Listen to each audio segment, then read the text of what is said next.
মাঠের বাইরে সমালোচনা আর মাঠে নেমেই এর জবাব। পোকার টুর্নামেন্টে অংশ নেয়া নিয়ে সমালোচনার মুখে পড়া ব্রাজিলিয়ান তারকা নেইমার ফিরলেন নিজের চেনা রূপে। সান্তোসের জার্সিতে জোড়া গোল করার পাশাপাশি গোল উদযাপনে দিলেন বিশেষ বার্তাও।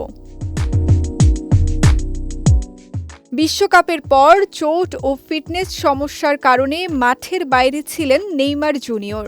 এর মধ্যেই সান্তোসের একটি গুরুত্বপূর্ণ ম্যাচে না খেলে পোকার টুর্নামেন্টে অংশ নেয়ায় শুরু হয় তীব্র সমালোচনা। তবে সেই সমালোচনার জবাব দিতে খুব বেশি সময় নেননি ব্রাজিলিয়ান সুপারস্টার।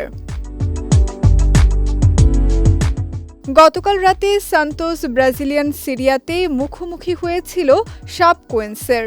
এদিন ম্যাচের শুরু থেকেই আক্রমণাত্মক ছিলেন নেইমার। সতীর্থের সঙ্গে দারুণ বোঝাপড়ার পর নিখুঁত শটে জালের দেখা পান তিনি। আর গোলের পরই দেখা যায় ভিন্ন এক উদযাপন।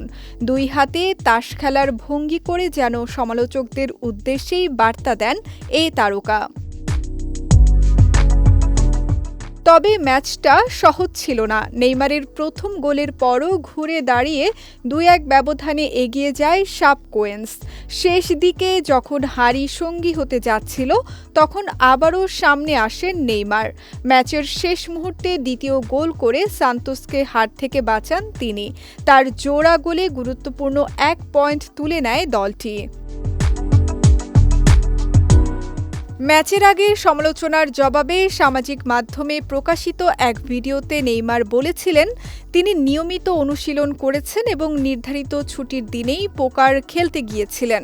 সমালোচকদের নিজের কাজে মন দেওয়ার পরামর্শ দেন তিনি। তবে মাঠে ফিরে আলাদা করে কোনো বক্তব্য নয়, নিজের পারফরমেন্স আর উদযাপনের মাধ্যমেই যেন সব প্রশ্নের উত্তর দিলেন নেইমার।